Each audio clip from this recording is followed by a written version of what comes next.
Welcome to the Why God Why podcast. My name is Peter Englert. I'm one of the co-hosts of the show. I am here with our fantastic producer, Nathan Yoder, and this wonderful individual, Alyssa Catanzaro. Hello, thank you. This is gonna be great. We're gonna have fun. We exist to respond to the questions you don't feel comfortable asking in church. Today, we are excited to have some of our global partners here. We have Katie and Corey Garrett. They are responding to the question, why would I trust God if it doesn't make sense? So if you thought only missionaries asked that question or only you, we all ask that question. Alyssa, you have any thoughts about this question before we jump on in? Yeah, even the way you were saying that, I feel like people that serve full time in ministry, like it's got to be hard to question when God is maybe not feeling as present or whatever, because you've already like taken this plunge to do something that requires a lot of trust. So I feel like that could be scary, but I guess we'll see. I don't know. Well, Corey and Katie, usually we end the podcast by asking you to clean up the mess we left, but we'll just ask you to start in the beginning. So we know you really well. Our listeners, this might be the first time they're introduced to you. So why don't you share a little bit about your faith journey and just about all the way up to today, where you are right now? Why don't you start off? All right, sure, yeah.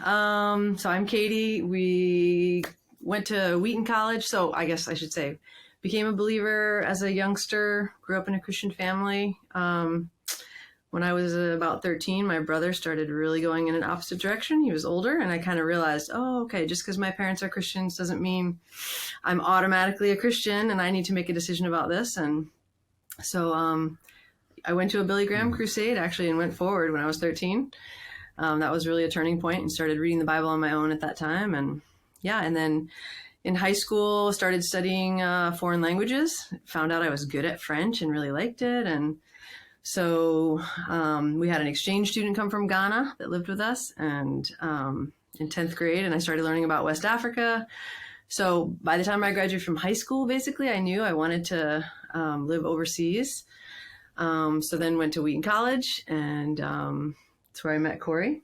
And when we met last semester, senior year, he was just getting back from Tanzania, and I was about to go to Senegal.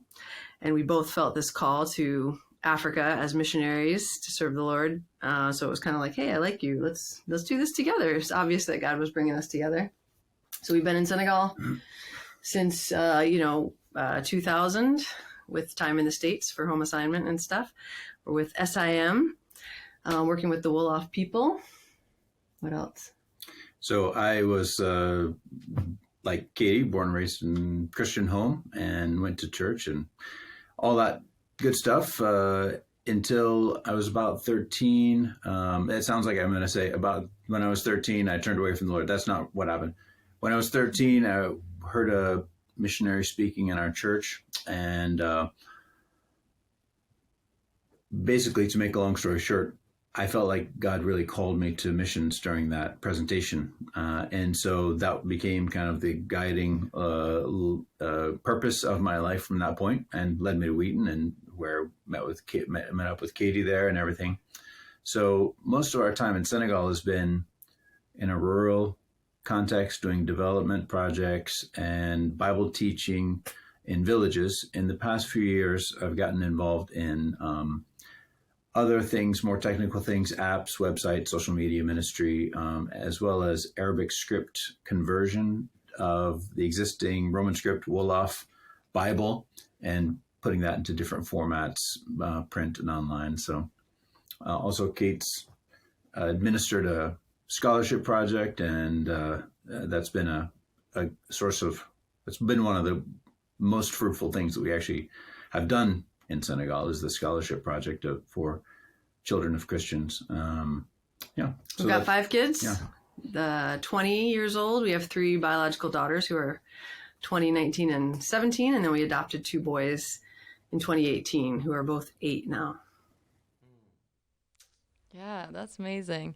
Well, you talked a little bit about your scholarship project being something that has been fruitful or fulfilling for you. So I was just wondering, like you were talking about Senegal, you've been there for 20 years. What else has been, or it could be the scholarship project, but what has been life-giving in your ministry, and what has been challenging? I'm sure you've gone through a bunch of challenges too, but we'll start with life-giving. Life-giving, yeah. I mean, I think whenever you catch glimpses of God doing work through you, letting you be privileged to see him at work, that's exciting, you know.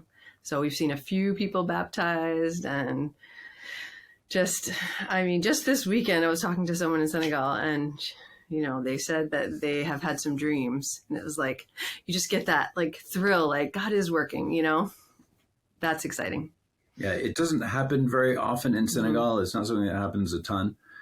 More often, you have somebody that you've shared with. I mean, countless people we've shared with in villages, chronological Bible storying or just Bible study, and they come to a real understanding of Jesus and decide to walk away.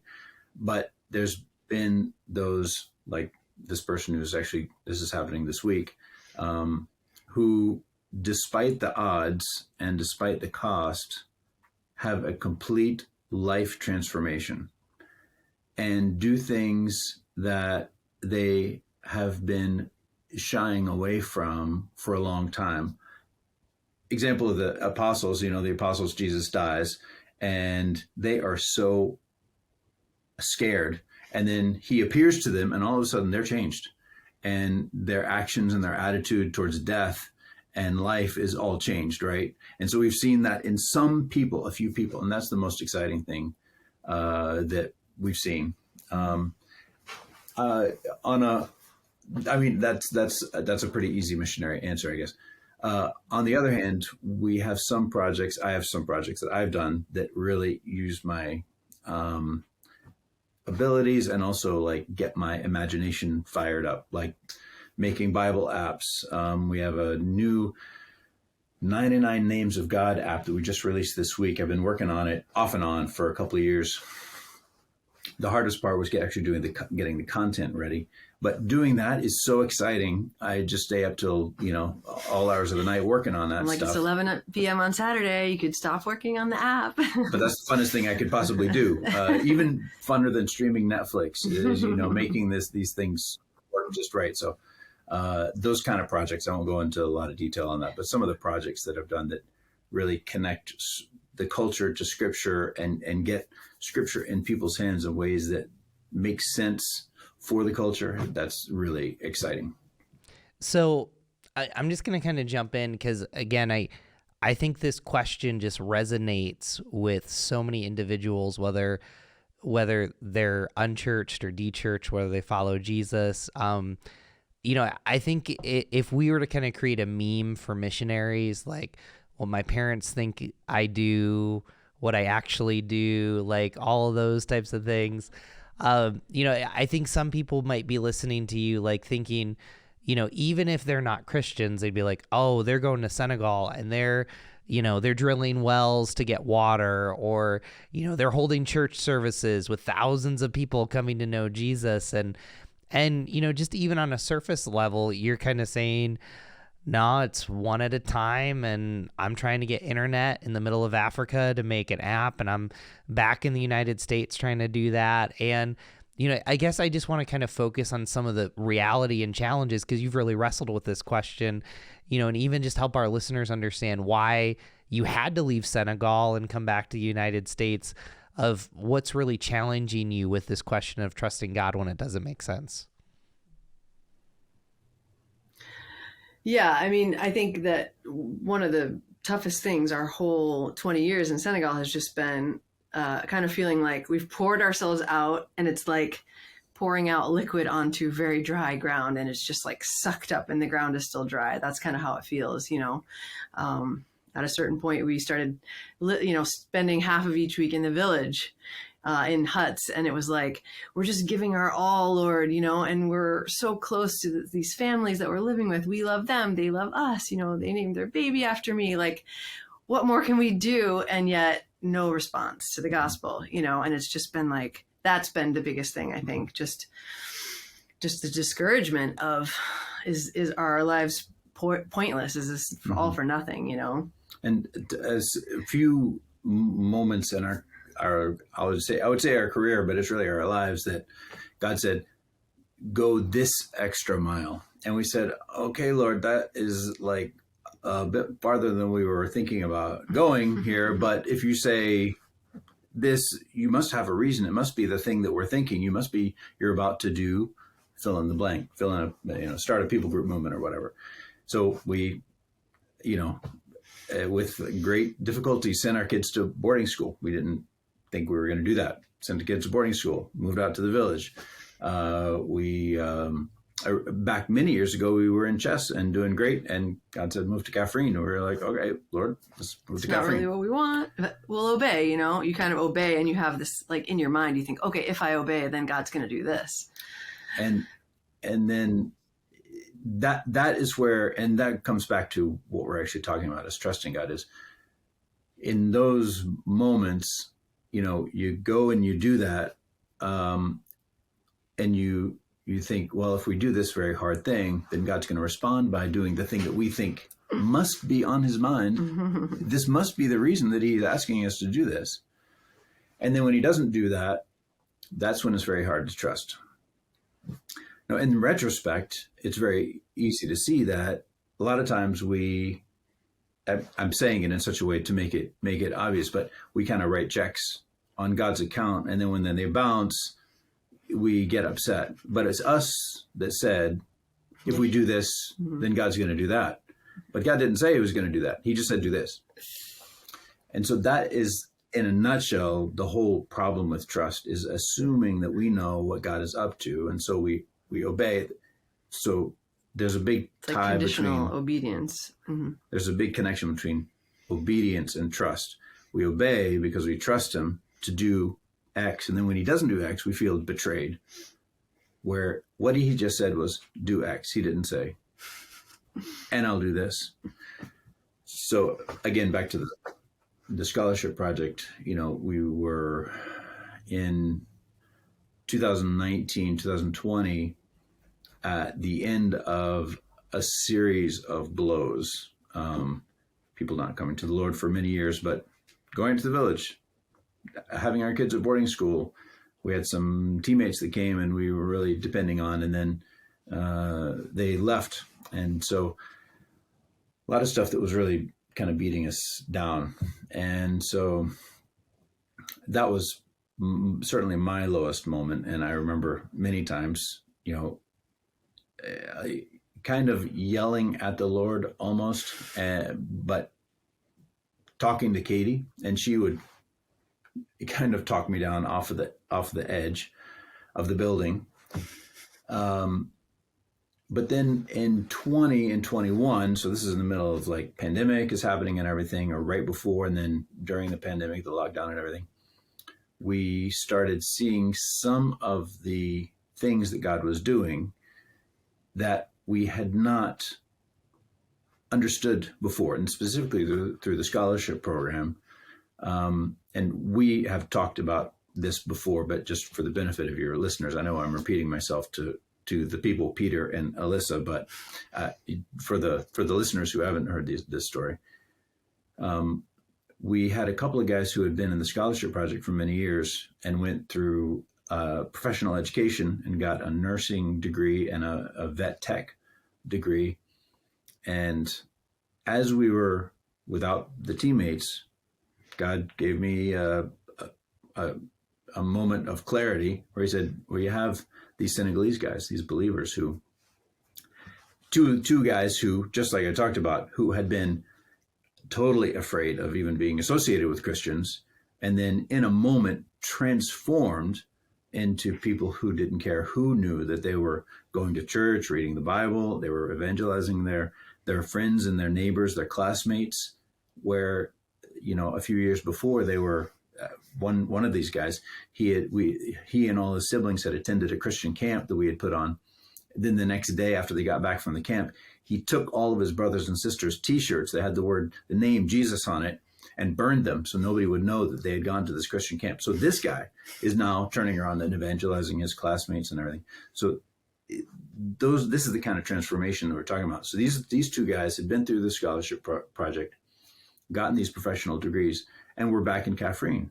And I said, we should be, instead of working with these teammates now that they've gone, working with these guys. And so we had a couple of years right at the end of our time in Kaffrine that I was working with these Senegalese believers who I had seen come to faith right before my eyes in miraculous fashion, and going out and ministering with them in villages where, you know, a year or two before they would never have thought of doing that. And like teaching them how to, because they're Wolof, they know the language, they know the culture, but they didn't have a way to connect the Bible with people around them. And so just walking them through how can they use their vocation, their jobs to share the gospel. So that was a total revelation for me. Katie's faith, we have very different experiences of these past 20 years. Mm-hmm. But for me, that was a revelation of God's been doing something way different all these years. You've been kind of waiting for this fruit to be ready. And now we were seeing something that we'd never expected. We'd never dreamed that we would be doing, working with these Senegalese believers side by side, you know, like we did. So that was a moment that changed our view of all the pain that had gone before, because when we saw that God had done something that we had not expected, it was not our plan. We weren't even aware of it until almost after it happened, that we started being able to trust God with some of the painful things that had happened in the past, and also start to trust God with some of the things that we were looking forward to in the future. And even just in general, looking forward into the future and trusting that God is able to do more than we were aware of, and that we weren't seeing all the ends that he had in mind. Anyway, that's our kind of journey, my journey with this in a nutshell there. Although Katie has a bit of a different. Yeah, I mean, okay, so I feel like we've talking about obedience, and I loved what you said about how like God tells you to do something. We're like, yeah, okay, and now you're going to do this. And he's like, nope, never said that. I just said to go or to do whatever. I love that, because that is true. We get so mad or so hurt, or so it's so easy to be mad at God, to be like, I trusted you and you didn't do what I wanted you to do, as my very good human brain wants. But I guess I'm going to skip a question, but I'm jumping. We've been talking about trust, but what is it? How would you define it, and what does it mean really to trust God? So we've talked about obedience a little bit, and how that builds trust, but what is trust? What does that mean to you?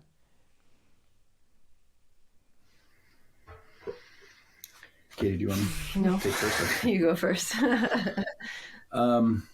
So I think that with the trust question is about not trusting in ourselves, but trusting in God.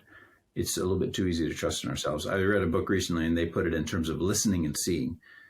If you are walking by faith, if you're trusting, you're listening. In other words, your eyes are closed, and the image that this book was kind of painting, your eyes are closed and you're listening to somebody outside, above, beyond you. Whereas if you insist on living by seeing, you're stopping up your ears and just looking at what you can see from your one point of view, from your one point in the universe. But if you turn to a listening posture, basically, this author was getting at, you just get this sense of many points, let's say, in the universe, and many situations and contexts. I'm not making it super clear, but it's listening. It's walking by faith, not by sight, is the scriptural way to say it. But there was one Bible verse that was super important. I won't say encouraging, because it was very unencouraging for much of this journey. But in Isaiah 50, 50 verse 10, it reads this: "Who among you fears the Lord and obeys his servant? If you're walking in darkness without a ray of light, trust in the Lord and rely on your God." That's the NLT. And I was reading this and kind of in the worst moments of, not trusting God, let's say, as a challenge. You're walking in darkness, trust in the Lord. And going back to the whole thing of listening versus seeing, it's dark, you can't see. It's not that you have a choice. You have to either stand still or move forward. And the Lord being your light in that situation is the only way you can move forward. But sometimes you just don't even have that light. And that's kind of the moment that I was in is, okay, Lord, I'm ready to trust you, but I have no idea what you're doing. I don't know how you're. Anyway, that was an important passage for me at that juncture. And I think trust is reflected by, it's your perspective and it's your heart posture. So when we're not trusting, we're anxious, right? We're freaking out. But if I'm trusting, my eyes are fixed on the Lord, then I have peace. That's the verse that I've sort of clung to through the difficult years of our adoption process. It was Isaiah 26:3, where it's the Lord keeps in perfect peace him whose eyes are fixed on the Lord, and I think that's the key. It's like, and it calls to mind, Peter walking on the waves. It's like when you take your eyes off the Lord, you start to look at the problems, you start to doubt. It all goes down from there. But if you keep your eyes on him, and I think that's because when you keep your eyes on him, you're remembering who he is, that he's powerful, that he's, you're remembering his promises that he has made, not the ones you've made up on his behalf. And that's how you can trust. And that means you're going to have peace. I'm so glad you brought that up, about your adoption with your sons. You, in our kind of conversations, this has been really hard. This season's been really hard on your kids. It was a tough adoption. Your daughter's been very open about depression. Just tell us a little bit about that and how you're processing that, knowing that you've got 5 kids and yeah. Yeah. I mean, you can always question yourself. And, I think at this point, so yeah, our daughter who's 20 struggles with persistent depressive disorder. And, it was a good thing when she finally started talking to us about what she was feeling. It was also really hard. And it's not something that there's any quick fix for it. So I think that's challenging because both Corey and I are pretty much like, all right, well, what do we do? How do we fix this? And that's really not how this kind of depression works. So I think, that's, it's something we don't understand. It's pushed us to, again, just you're fixing your eyes on God. You're saying, I don't understand this. I don't think we're asking like the why are you doing this, Lord, questions. And I think, I don't know, we have maybe strategies so that we're not at that place. I think one thing is there's things we can be grateful for even in the situations. And you know what, honestly, like it's a little bit crazy that we're talking about this as if we've had, such a tragic life, because honestly, the things that we've faced haven't been, as bad as what other people have faced, so we're thankful that she's talking to us. We're thankful now, we came back from Senegal so that we could help her get what she needed. So she's on meds, she's getting counseling. She's, our relationship is good now. So that these are things to be thankful for. And she got baptized at age 19, which was a big answer to prayer. So I think, I remind myself there's other greater heartbreaks that people close to us have gone through. And so I try not to like sit around and feel sorry for myself or say like, why are you doing this? As if like we have the hardest, like this is a broken world and all of us, like the promise in the scriptures that we're going to face hardships, so I think it's more a matter of like reminding myself, okay, this is our hardship. Living through it, we're going to keep our eyes fixed on the Lord and try to learn from it what he wants us to learn from it, and face it in a way that our relationship with the Lord stays good, and we respond in a way that he wants us to. I don't know. And for me, echoing all that, but for me, it was basically right on the heels of that earlier kind of revelation of what God is doing, and the high of like ministering to these guys and seeing what the Lord had done, unbeknownst to us, how he had worked through us, but without our knowledge. And so right on the heels of that, Emma starts at college and then comes home unexpectedly in October of last year. And so when that happened, the previous season had prepared us for that season. So when that happened, the first thing that ran through my mind was, I wonder what God is going to do through this. I wonder how God is going to use this, without saying, I bet it's like this. I bet this is what's going to happen.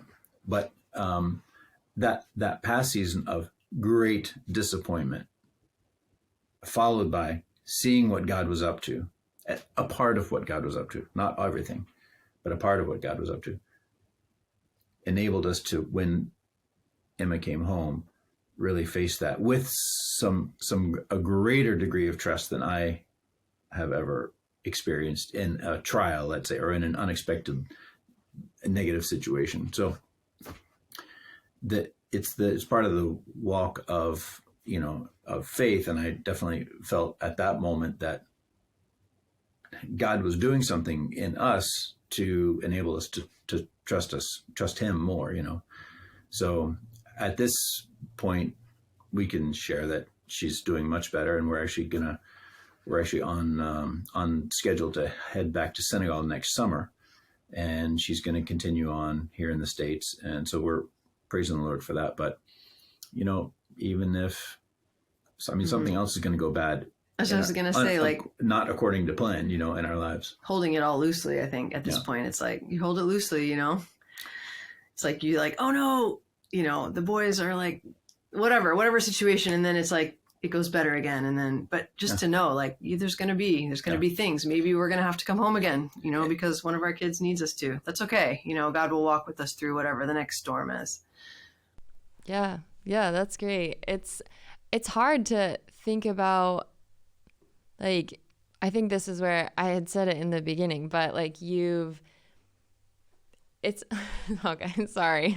It's hard to even commit, like the way that you commit to long-term missions, and then to be in a place like Senegal, which is difficult, and then to have these family issues that just need to be addressed immediately. Like, you will have to leave a ministry that you've poured a lot of your energy in to take care of these your people, your kids. Like, that's so important.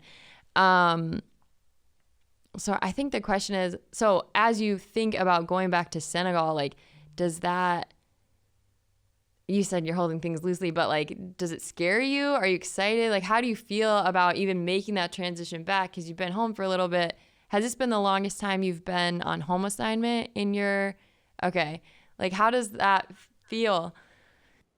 Yeah, definitely. This is the first time we've done 2 years. And, it's interesting because it was kind of like, oh no, we're not going to be able to go back. But now I definitely see, what God was doing in each member of our family through this time. Like, each of the 5 kids needed this time in the States. Yeah. He was doing stuff that needed to be done, So it's like, this was his plan. He was doing good. We can already see some of that. So I don't regret this extended time. And, it's like we're going back because it feels like we can. But again, like, if we have to leave, it's okay, because God will lead us step by step, and whatever happens, he has a bigger plan, and it's okay. I think at the moment, when you ask that, how do you feel about going back? My first thing that pops into my heart is we're going to be leaving all 3 of the girls in the States and going back with just the boys. So the 3 of them over in America and the 4 of us in Senegal, that is hard. to think about. But all three girls say they're ready, Yeah. you know, and yeah. And again, yeah. So But- we'll see. We'll see. I mean, we're happy that they're doing well in their different ways, and looking forward to seeing how they develop and grow on their own. And it's hard to think about not being closer by or not seeing them quite as much. But anyway, just kind of trying to trust the Lord with that as well. You know, I want to push back a little bit because I think some of our listeners might struggle with this. You know, Corey and Katie, you've devoted your whole life to Jesus, like many of our listeners. It just so happens you go to Africa and do that. And so I think some of our listeners might think of this, why would I trust God if it doesn't make sense? And it's like, well, Corey and Katie, they just assume that they're going to trust God. And, you know, they kind of filter everything through seeing Jesus. You know, what about if you don't filter it that way? Like, what if you literally are questioning, or have you been in that season where you're literally questioning God and you're kind of wondering, why would I trust God when it doesn't make sense? Because kind of what I'm hearing, you're in a season where you've seen enough of God working that you trust him. You're not fully there, but some people are like, well, they were just going to trust God anyways. I mean, how do you process through that? Or how would you sit with someone that doesn't start from that assumption? Well, I can tell you, man, 19 and 20 there, man, I was, in counseling, and I was barely I was just going through the motions because I was so depressed, not chemically depressed, but like situationally depressed. And I mean, it wasn't, in many cases, it wasn't scripture that kept me going. I was just thinking, just keep swimming, just keep swimming. So when you're relying on animated movies for your, emotional well-being, whatever, it's not good. So, those are the days I would get up and have devotions and saying, why am I even doing this? He doesn't care about us. I mean, that's pretty serious. I mean, I was in a low spot, lower than I've ever been, but just kept, going back to the Lord and going back to scripture, even when that wasn't exactly what I wanted to do, continued to engage with him, and but it was not a no-brainer. It wasn't oh yeah, this is, you can testify. There was some dark days in there, man. Yeah. And so it was not a no-brainer for anybody, missionary, whether your job is missionary or not. Everybody has the same faith, I mean, in other words, regardless of what your 9 to 5 or your day-to-day job is, everybody has to interact with the Lord and give him their hopes and dreams. And sometimes your hopes and dreams are not fulfilled, and deal with him on that. What are you doing, Lord? And so, whether you're a missionary or not has nothing to do with it. Everybody has that struggle.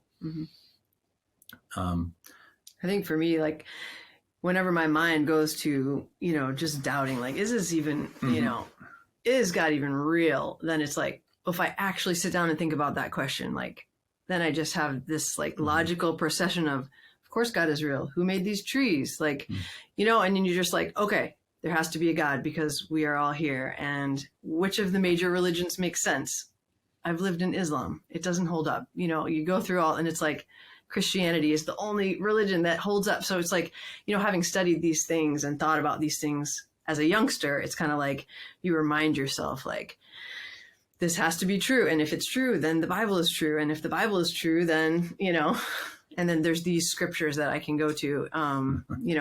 Right now we see in a glass dimly, we don't understand. And I remember saying to Corey one time when he was like so frustrated at God, I remember asking, like, which of the Bible characters would you want to switch lives with, and just thinking through, like, would you want to be Noah? Would you want to be Moses? Would you want to be Paul, like shipwrecked and flogged and imprisoned? And, it's like, I think sometimes getting the perspective of just reminding ourselves, bigger picture, looking at other people's lives, biblical characters, as well as, people we know or people we've read about. And it's kind of like, you just talk yourself through, find the things that you know are true. And then if you anchor with that, then you can build from there and say like, okay, that's how I got here. I still believe it. This all still makes sense. I have seen God answer prayers. I know, you just have to talk yourself through why do you believe what you believe until you remember it. Peter said at one point, this is a little bit taking it out of context, but go with me. Peter said at one point, Lord, to whom shall we go? Mm-hmm. The competition, if you don't believe in Jesus, is not fierce. If you don't believe in Jesus, there's none of the other worldviews that are like super compelling. I mean, I think we've seen in America, the secular humanist worldview has not led to greater peace and joy.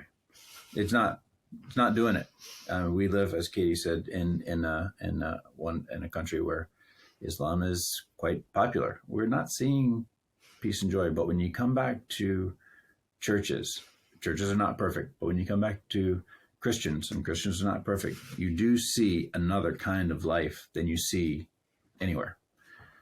So I would say, in some ways, going back to this time I'm talking about where I was so depressed, I never stopped actually doing Bible studies with people because I knew, although my disappointment with God was intense, I knew he was still there, and wrestling with God is that's what Israel means, is wrestling with God, and we're the new Israel of God. So we have to keep wrestling with him. I think in some ways, if we're not wrestling with him, then we can have a superficial relationship. I haven't said this before, so I'm thinking it out as I say it. So I'm probably going to say something that's not exactly right. But if we're not wrestling with him at some level about something, or if we never, let's say, wrestle, we can wrestle through a thing and kind of get through it. But if we're never wrestling with him, we're not engaging with him, I think, on a deeper level, because he is so other that if he does not challenging us in anything, in any area of our lives, then do we really know him? So I say doubt in some ways is a sign of faith, not a sign of. If you have somebody who's never doubts, he doesn't really have a faith because it's not tried. I go back to the old example of a firefighter. Let's say, if you have a firefighter who's untried, they're a candidate. They haven't actually been through a fire. They haven't experienced trials. They think firefighting is awesome. It's really cool. You get some nice outfits and everything. But a firefighter who's been through fires and knows what it's like to pull injured people from the wreckage of a house, they have a different attitude about firefighting, but they are prepared and they're able, and they can help others and they can help themselves. So I think in the same sense, if you have somebody who says, well, I never really doubt, well, that could be somebody who has a strong faith, but probably you're just getting started, but if you have doubts, that means you're going through some of the things that you need to go through to have stronger faith. And this story is all about that. I have much stronger faith now than I had 2 or 3 years ago, from going through those crazy things where, I'm in my 20s, I'm at Wheaton College, I'm taking a lot of theology classes. I could have written a great paper for you, but I didn't know how to live that out. And it wasn't in my heart, you see. So I think there's a great benefit to going through times where you do doubt, because that's where your faith can actually grow. That's the fire that your faith can actually grow in. Yeah. And I think, even as you're talking, like trials and things, or they're troubling, they're hard to go through, these periods of time that are really difficult to go through. I think that's how humans connect to each other, though. Like sometimes, if your relationship with God is so great and so if you never doubt him, if he's just so wonderful, and even if it's great, you actually are experiencing God do awesome things all the time, that's hard for your average human to really relate to, because you're also well, what about all the times that it's sucked for me? Or what if, that can be, I don't know. I just think there is something that through trials and troubles and things that really does bring humans together because they can relate to those issues. Like many people everybody will go through something difficult. So to be able to point to God in that time of like the low time or the difficult time, would be even, I mean, that's probably confusing to your average person to be like, wait, you went through this really difficult thing. Like, why do you still care about God? But it's something that like people can relate to, and maybe that will help them question, like, why don't I care about God? Or does God actually care about me? So there are a lot of people wondering, why would they share their faith if their life is in a season of doubt? So if they are in that time of like in a negative space, why would they share their faith? So how would you respond to that? Well, usually if somebody has a doubt, and I kind of shared my own experience with it, if you have somebody who's having doubts about one area of faith, there's usually some other areas of faith that they are not doubting in. Maybe they're saying, well, I don't know if God's really doing this in my life or for me, or I expected God to do this, but I do really feel that, these are the truth, and there's no, or there could be some other area of faith that they're questioning, but an area of faith that they are more secure in. And so I think, on the one hand, dealing from your strength and saying, well, this is something that I really am able to say with great conviction and back it up. This is true. He's the creator God. He loves us. Even if you're doubting God's goodness, maybe as I was, his goodness to me right now, or something like that. And so sharing what you are feeling convicted about, or feeling strongly that you are having. Let's start over that sentence now. Sharing where you are, where your faith is strong, and not where your faith is maybe doubting. But on the other hand, I think people are turned off by a faith that has all the answers. If you look at the Pharisees, they had all the answers to such a degree that their faith was calcified, and they trusted in themselves and their righteousness, right? And Jesus had very harsh words for them. I mean, you don't hear it preached on very often, but Luke 11:37 and to the end of the chapter there, he is wailing on them. He is all the woes to the Pharisees and the scribes. Whereas people who are doubting, he says, he strengthens their faith, Mm-hmm. He doesn't blow out a smoldering wick, as it says, I think, in Isaiah. So anyway, I think... And I think what you said is a big part of it, Alyssa, that I think it's good to just be honest, and, you can share that you're doubting, because other people doubt too, and it's relatable, and then we can encourage each other, So I think it's good to not pretend like we have it all together, and, because even that is an encouragement. Wow. Our time's really gone fast, and, we close every episode with a question, what does Jesus have to say about this topic? So, the good news is Alyssa and I are going to answer this question, and then you folks get to clean up the mess that we leave. Does that sound good? So why would I trust God if it doesn't make sense? Who wants to go first? You can go first. Oh, look at that. I like that decisiveness. Corey and Katie talked about, there's people that have worse situations, and, I think there's power in that, but I also think Jesus doesn't want us to dismiss the hardship of what we're going through.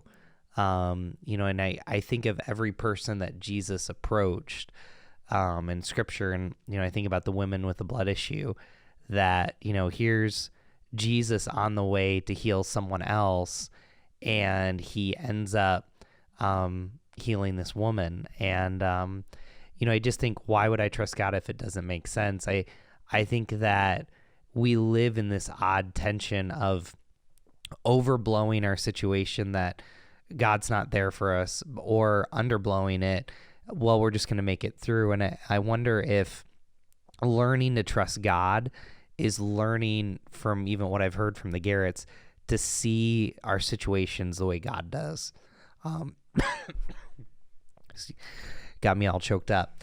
But I think that as I think about that, it's being able to see that maybe I brought some expectations.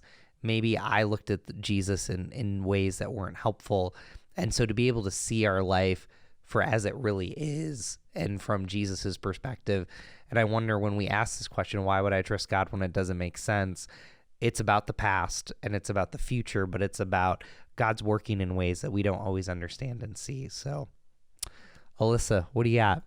Yeah, I guess I was thinking like about, I mean, the question is like, what does Jesus have to say? And so I was just thinking about like God's faithfulness, even in just with Jesus's whole ministry and life, and even his entire ministry. Like, I was in a psychology class in college, and we were doing like the personality tests, and we put a bunch of Bible characters on different personality tests to see if they would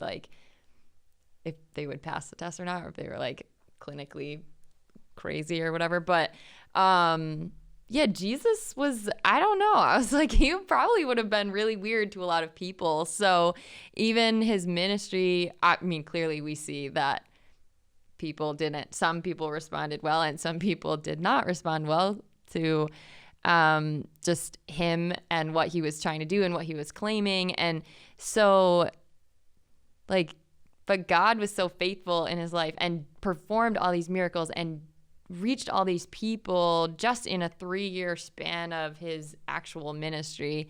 And it didn't make sense. And it didn't make sense to people, but people still like connected to it somehow, or they still like believed that this has to be the guy, because how else could he be doing this? And I don't know.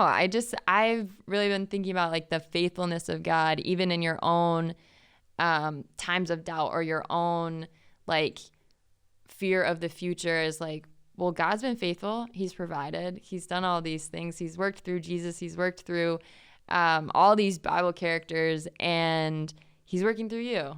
So why would he like stop doing that right now for no reason? Like, why? I don't know. It's just like, it doesn't match his character as someone that's proven to be so faithful that like, even though it doesn't make sense, it's like, it's just who he is.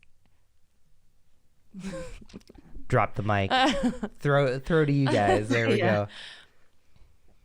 Yeah, I think two things I want to say. One is just how gracious that God is to us when we doubt. You see with the story of Thomas, So I think bringing our doubts to the Lord and saying, I'm really having struggle with this. You see that Jesus then, he comes to Thomas and he says, I will help you to be able to believe. He doesn't say, you didn't believe in me. So, he does have compassion. And the same thing with Peter when he's doubting, Jesus lifts him up. God is gracious to us. And the other thing that's really been bringing me a lot of sort of comfort is thinking about Jesus in the Garden of Gethsemane, praying his prayer of anguish, begging God, the Father, with whom he had such a close relationship, to take this cup away from him. And, I think sometimes it's like, oh, well, if I'm walking with the Lord and I'm praying earnestly, of course God is going to answer my prayer. Well, Jesus is walking with the Lord perfectly. He's serving God wholeheartedly, and he's begging God not to make him go through this hard thing. And God says, no, like I'm going to make you go through it. Because I think a lot of times we doubt because we don't want to go through a hard thing, or we're having something hard happen. And so to see that Jesus also, God did not answer his prayer the way that he wanted, that kind of, gives me some comfort to say, like, because of course you can see the end of the story. Why did God make Jesus go through that hard thing? He had a beautiful, glorious, redemptive purpose, So that I just try to remember that when I'm like frustrated that God's not answering my prayers or doing things the way I want. So you did warn us that this question was coming. So I did think about this a bit beforehand. In the thing that I really settled on was this story we've referenced a couple times of Peter walking on the water. when Peter walked on the water and then started to sink, Jesus grabbed him and pulled him up. So I think the first thing we do, that Jesus does when we doubt, is he carries us. And the second thing is, right when they get in the boat, Jesus says to Peter, "Why did you doubt?" And I think what he's saying is, if you would see clearly, if you could see clearly, you would never doubt. The question at hand is, why trust God when it doesn't make sense? I think Jesus is saying, if you really see God, it always makes sense to trust him. It doesn't make sense not to trust God. But he still carries Peter until he can have the faith that he has later on. He still carries Peter. He lifts him up and he carries him until he has the faith. But at the same time, he calls him to have greater faith and calls him to reorient himself towards seeing reality for what it is and God for who he is. And fixing his eyes on Jesus in the boat, not on the waves. What a way to close. Katie and Corey, where's the best place people can follow you? Our website is coreyandkatie.org, and you can sign up there for newsletters. We're on Facebook as well for the older generation like us. We're of the older generation, use Facebook still. So that's the best place. Awesome. Well, thank you so much for being on. You can find us at whygodwhypodcast.com. Click the subscribe link. You'll get this episode and many others. Thank you so much for joining us.